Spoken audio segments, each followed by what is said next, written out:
Bonjour, que Dieu vous bénisse et qu'il vous accompagne et qu'il soit le seul guide et le seul protecteur de votre vie et que sa bonté se repose sur nous et sur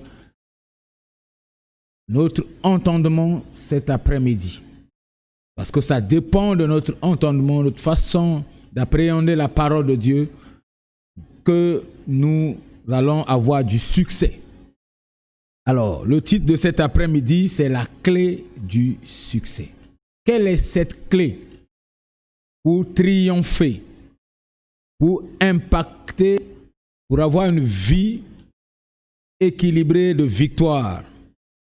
Quelle est donc alors cette clé que nous devons avoir en nous, dans nos mains, comme Jésus lui-même l'a dit, que voici, je vous donne les clés. Mais quelles sont ces clés-là pour ouvrir ce que Dieu va ouvrir et fermer ce que Dieu va fermer? Dieu est derrière sa parole. La Bible dit, Dieu est derrière sa parole. Donc, si une clé n'est pas utilisée en rapport avec sa parole, cette clé-là nous ouvrira rien du tout. Parce que Dieu ne va jamais accompagner une telle clé. Une clé qu'on utilise hors sa parole.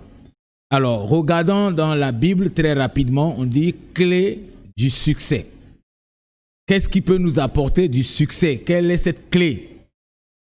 Josué 1, 8. Regardons Josué 1, 8.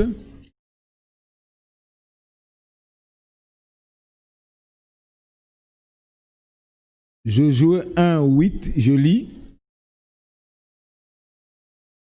Que ce livre de la loi, c'est un texte connu, que tu peux même réciter, que ce livre de la loi ne s'éloigne point de ta bouche, médite le jour et nuit, et c'est ainsi que ainsi de suite. Donc, voilà. Que ce livre de la loi ne s'éloigne point de ta bouche. Médite-le jour et nuit pour agir fidèlement selon tout ce qui est écrit. Car c'est alors que tu auras du succès dans tes entreprises. C'est alors que tu réussiras. Alors, qu'est-ce que Dieu veut nous dire en ce moment précis? Après la lecture, qu'est-ce qu'on souligne? Quels sont les éléments qui ressortent de la lecture? Alors, il y a d'abord un livre. Il faut d'abord savoir qu'il y a un livre qui est mis en jeu. Donc, l'enjeu ici, c'est autour d'un livre. Et dans ce livre-là, qu'est-ce qu'il y a dedans? Il y a plusieurs livres dans le monde. Il y a le livre d'histoire géo, livre de mathématiques, livre de philosophie, ainsi de suite.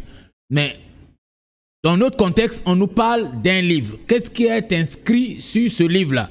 On dit que c'est la loi qui est inscrite sur ce livre. Il y a une loi inscrite sur un livre.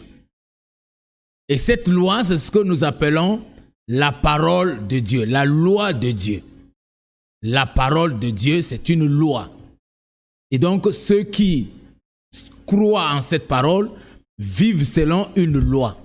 Ils sont en train de suivre un mode de vie ou bien un mode opératoire communiqué par la loi de Dieu. Ils sont cadrés par rapport à cette loi. Les lois, on en trouve partout. Dans des associations, dans les ministères, dans le gouvernement, on trouve des lois partout. Tout ce qui marche suit un principe, donc suit des lois, des règles. Alors, si un président d'association veut que son association marche, il met en place des articles, des lois, des règles, ce qu'on appelle statuts et règlements intérieurs. Toute institution est donc basée sur des règles et des lois. Alors, donc pour nous, les croyants, nous aussi, notre institution, qui est donc la vie de Christ, est aussi basée sur une loi, une seule. C'est la parole de Dieu. Alors, cette parole est donc inscrite sur un livre. Alors, donc la Bible, ce n'est pas la parole de Dieu. C'est plutôt la loi qui est inscrite dedans qui est la parole de Dieu. C'est un livre comme le livre d'histoire. Tu peux prendre ça et mettre ça comme l'oreillette, dormir avec ça, tu resteras malade. Ce n'est pas parce que tu as mis ça à l'hôpital et que tu seras guéri. Ça ne guérit pas comme ça, ça ne fonctionne pas comme ça. Hein? Si on t'enseignait ça comme ça, ça ne fonctionne pas comme ça. On lève ça à l'oreillette, sous ta tête, on lève ça, mets ça à côté seulement. C'est un livre. Tu peux prendre aussi le livre de Mamadou Bineta, tu mets là aussi, mets aussi à côté, ça ne va rien changer. Tu peux prendre la Bible, tu brûles, ça ne va rien changer. Ça ne change rien. Il y en a ceux qui fument le tabac avec ça, avec les papiers de la Bible. Ça ne change rien. Mais ce qui emmène le succès, c'est l'application ou la révélation des écritures qui sont inscrites sur ce livre. Ou bien dans ce livre, si tu veux. Alors, on dit que ce livre de la loi ne s'éloigne point de ta bouche. Est-ce que le livre reste dans la bouche de quelqu'un? Faut te poser des questions. Est-ce que le livre, on peut mettre le livre là dans ma bouche? C'est pas vrai. Ce qu'on met dans la bouche, c'est la parole. Ce qu'on nous demande de ne pas s'éloigner, c'est la parole vivifiante de ce livre-là. Et cette parole est vivifiante lorsque un mandataire, comme moi ce soir, j'ai reçu le mandat de te le communiquer. Donc j'ai reçu le mandat. Lorsque je reçois le mandat, je reçois la mission, je reçois également la révélation de ce qui est derrière les écrits pour que ça soit vie, pour que ça soit accompagné par l'esprit de vie, pour que cette parole soit vivifiante dans ta vie. Et en ce moment-là, cette parole ne s'éloignera plus de ta bouche. Quand une parole n'est pas éloignée de ta bouche, cette parole-là donc est en toi et ton tour est donc sur toi. Cette parole-là va avec toi partout là où tu veux aller. Et ça se manifeste partout là où tu veux la manifester. Donc, c'est très, très important. Et on te demande de ne pas lire. On ne lit pas la parole de Dieu. On lit un livre. Mais on ne lit pas la parole de Dieu. La parole de Dieu, on médite. Parce que c'est la parole de quelqu'un. Si tu veux discuter avec lui, il faut rester concentré. C'est ça ce qu'on appelle la méditation. Tu lis attentivement en posant des questions et lui aussi, il te répond. C'est ça la méditation. Donc on demande à ce que, donc il faut que tu médites cette parole jour et nuit. Depuis quand tu as lu la Bible? Mais tu es sur ton téléphone à tout moment. WhatsApp, Facebook, regardez les photos, envoyez. Mais la parole de Dieu, tu l'as médité quand? Même sur ton téléphone, tu as installé la Bible. C'était pour faire plaisir à Dieu ou quoi? Dieu n'est pas chrétien et Dieu ne cherche pas le succès. Lui-même, il est succès. Il n'est pas chrétien, c'est toi qui es chrétien, c'est pas Dieu. C'est toi qui cherches le succès, c'est pas Dieu qui cherche le succès. Tu as déjà lu dans la Bible, Jésus-Christ appelait les gens chrétiens. Il ne connaît pas ça. Ça, c'est sorti quand il était parti. Quand il est parti, les gens qui sont restés ont commencé à vivre un mode de vie identique à Jésus, donc à Christ. Et les Antiochiens ont remarqué ça et ont commencé à appeler ces gens-là chrétiens. Chrétien, ça veut dire ceux qui copient le mode de vie de Christ. Et depuis lors, on commence à appeler tous ceux qui ont cru chrétiens. Mais sinon, en réalité, tous ceux qui ont cru, ce sont des disciples d'abord. Ce n'est pas des chrétiens. Le christianisme, c'est un mode de vie qui apparaît. La Bible dit quand Christ apparaîtra. Quand Christ apparaît en toi, quand tu deviens mature, on commence à voir en toi des éléments d'un modèle, un véritable modèle de Christ. En ce moment-là, on peut t'appeler chrétien. Mais tout le monde veut se faire appeler chrétien, mais oublie le basique, la base, le disciple-là. Apprendre du maître. Le maître est en train de parler ici que sa parole n'est pas lisible. Sa parole est méditable. Si ce n'est pas dans le dictionnaire, ajoute ça. Parce que les prédicateurs sortent toujours des mots, ajoute ça dans ton dictionnaire. Cherche les amis de la Rousse, ajoutez ça là-bas. Méditable. La parole de Dieu. La méditation de la parole. C'est un échange, une causerie entre donc celui qui est derrière sa parole. N'oublie pas que la Bible dit ça, que Dieu est derrière sa parole. Quand tu vois sa parole, il est derrière. Donc quand tu médites avec lui directement. Et donc on te dit, il faut que ça soit une méditation réfléchie et de façon fidèle. Alors, et sur toute la parole, on te dit bien toute la parole. Et c'est alors que tu auras du succès et c'est alors que tu réussiras. Donc, la réussite est liée à la parole de Dieu. Le succès est lié à la parole de Dieu. N'oublie pas que tu ne devais pas mélanger la prospérité avec le succès ou la réussite. La prospérité peut avoir plusieurs sources, mais le succès vient de l'intérieur. Le succès commence de l'intérieur, hein? Parce que pour que le succès de l'extérieur te donne la joie, il faut qu'à l'intérieur tu aies réussi d'abord. Il faut qu'en privé tu aies réussi d'abord. Si tu n'as pas réussi en privé, en public, ce ne serait pas appelé succès de Dieu. Ça, c'est le succès naturel. Que n'importe qui, par ses efforts ou en utilisant les puissances maléfiques, peut manifester un succès, mais qui n'est pas lié à la parole de Dieu. Si on peut nous envoyer le verset, s'il vous plaît, et plutôt le titre, rapidement, pour que mes frères regardent.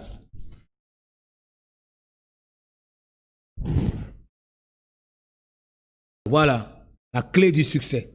Toi qui me suis, c'est important que tu lises ça plusieurs fois. La clé du succès. Voilà. Alors, on peut regarder le deuxième verset, Hébreux 10, 25. N'abandonnons pas notre assemblée, comme c'est la coutume de quelques-uns, mais exhortons-nous réciproquement, et cela d'autant plus que vous voyez s'approcher le jour. Qu'est-ce que cela veut dire? N'abandonnons pas notre assemblée, comme c'est la coutume de quelques-uns qui abandonnent leur assemblée parce qu'ils ne connaissent pas l'importance de l'assemblée.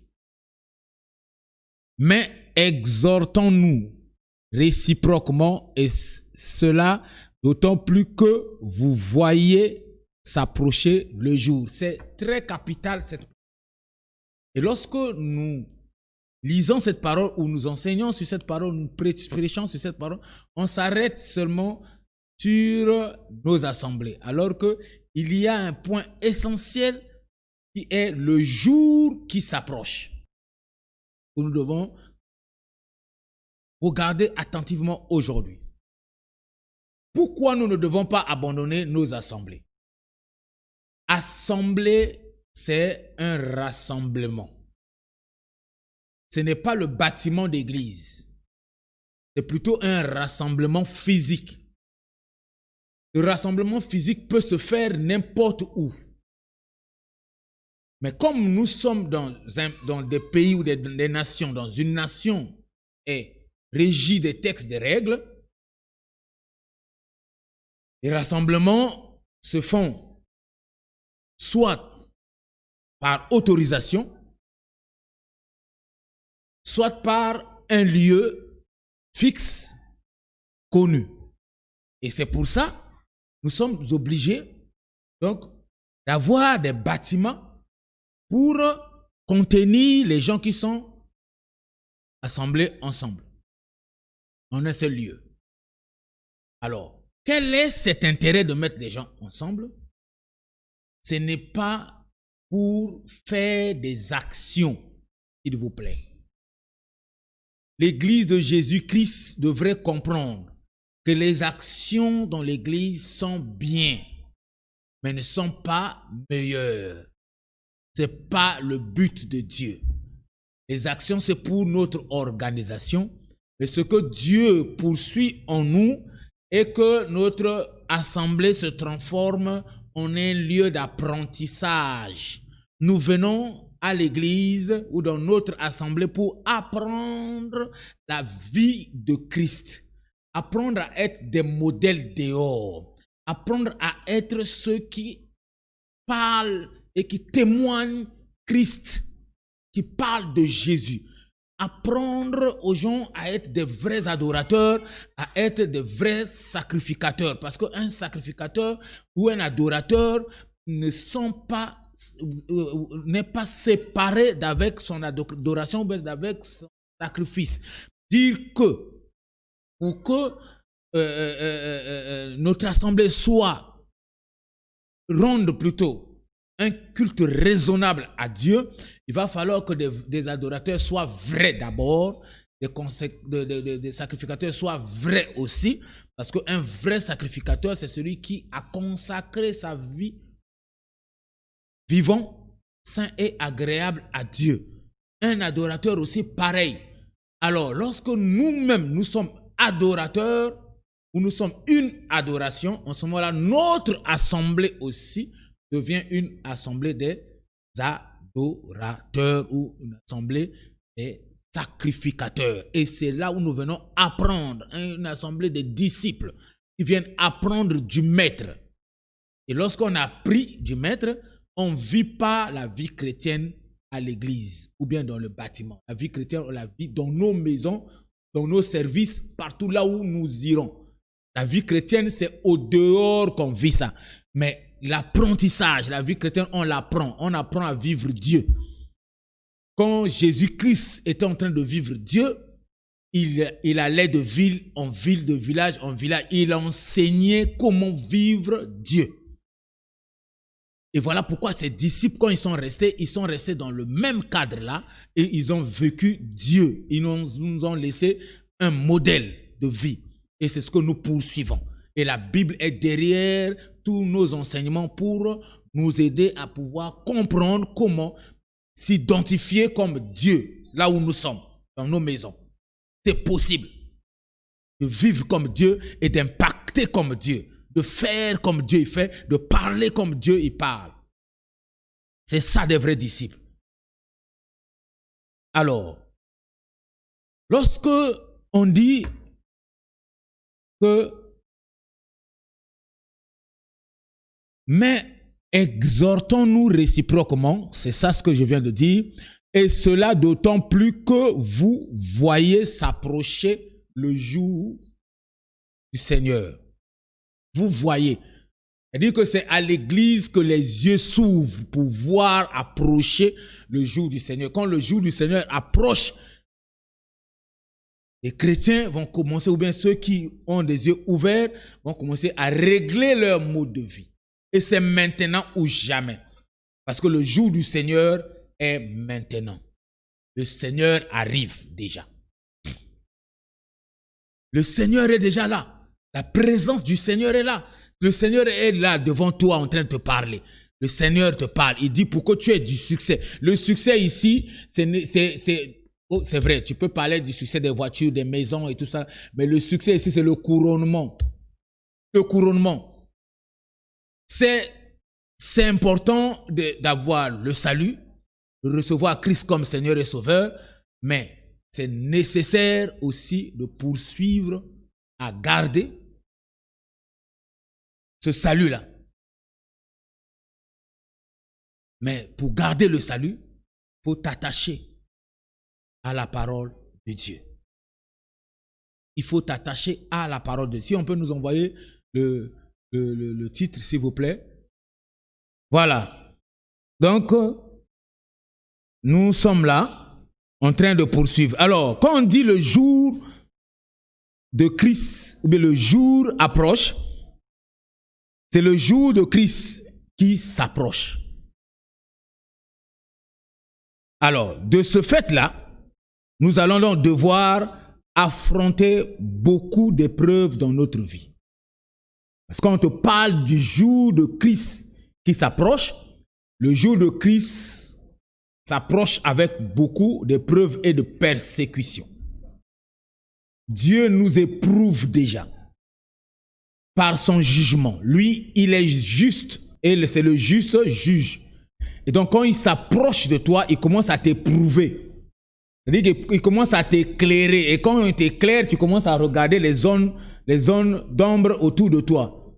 Et tu commences à te corriger. Parce que la lumière t'éclaire et te fait montrer là où il y a la saleté. C'est maintenant qu'il faut commencer à redresser ta vie. Parce que la persécution aussi vient par le diable. Parce que la persécution, c'est un élément attaché à tout chrétien. La persécution ne nous quitte pas. La persécution est avec nous et c'est pour nous faire de plus belle approcher de Dieu. Pour nous faire approcher, ou bien rapprocher de Dieu, de plus belle, la persécution.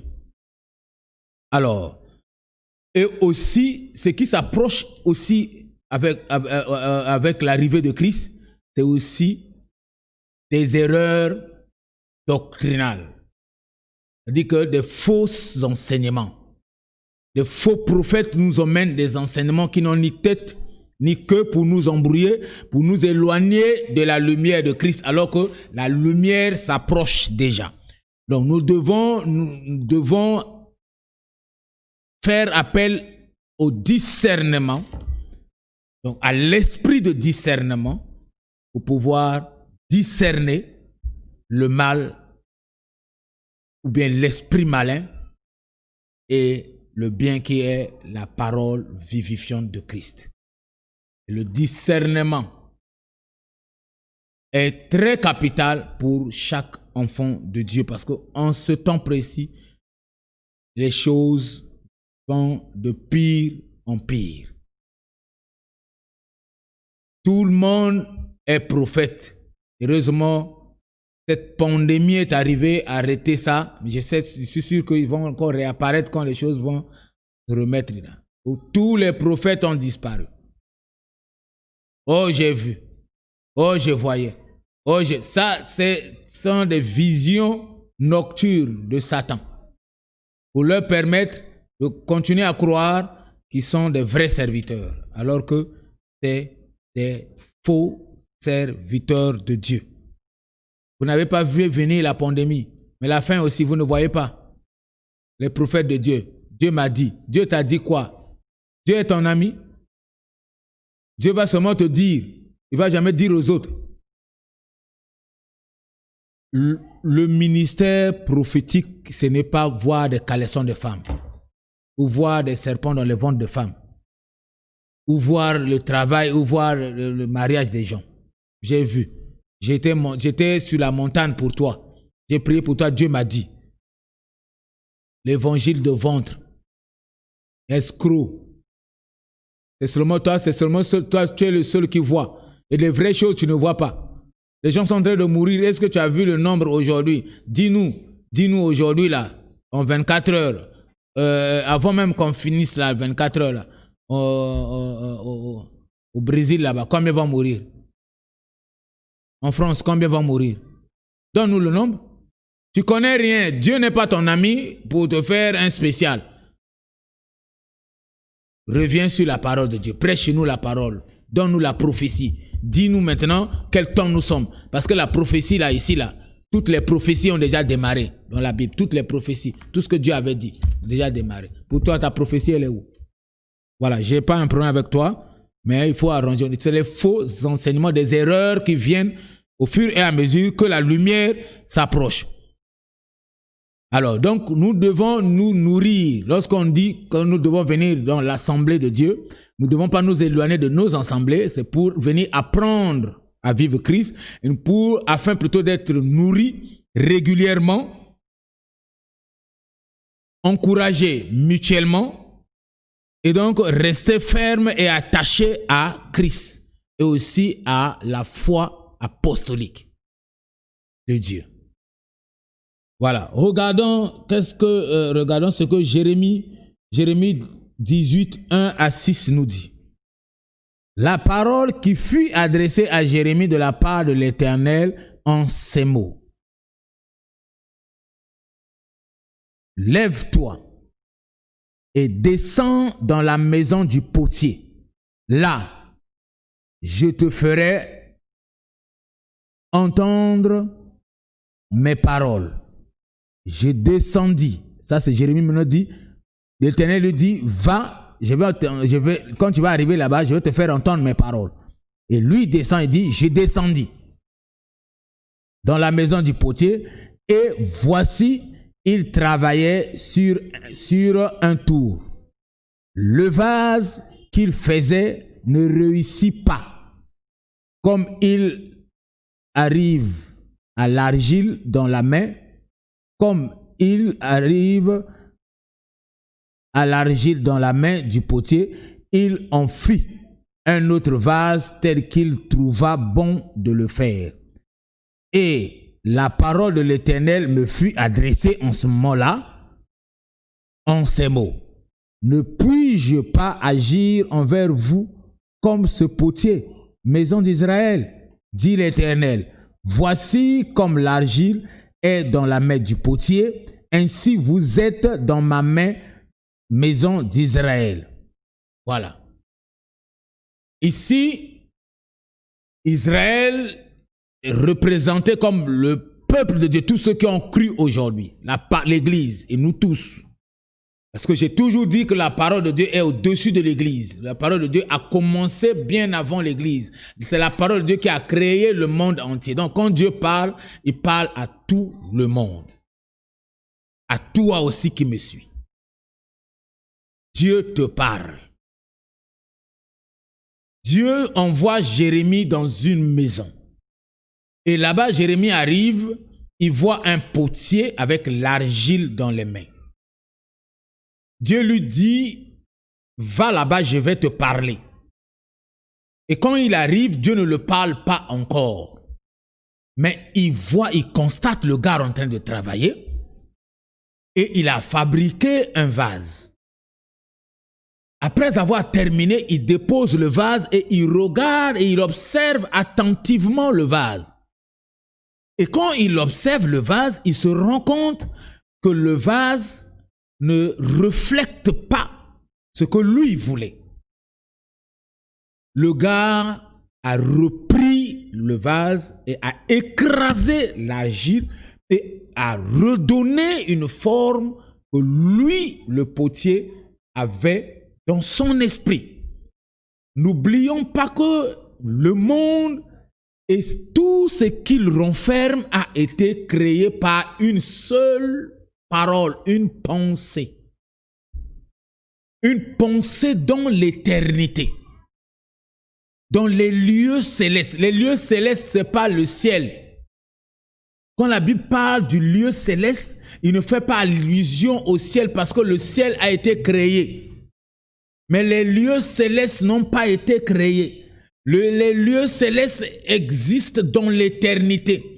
Les lieux célestes, c'est une atmosphère, une dimension surélevée, dimension surnaturelle, la surélevée de Dieu. Et ce n'est pas ni en haut, ni en bas, mais au milieu de nous. Les lieux célestes occupent tout de l'espace. C'est ça le lieu céleste, là où habite Dieu. Dieu habite dans les lieux célestes. Dieu est en nous partout. Le lieu céleste est partout. Le lieu céleste se manifeste là où on veut manifester. Si tu veux manifester la puissance du lieu céleste, là où tu es maintenant, par la parole. Donc, Jérémie s'était étonné. Dès qu'il s'étonne, c'est la parole de Dieu qui vient. Il dit, Jérémie, de la même manière que tu as vu le potier refaire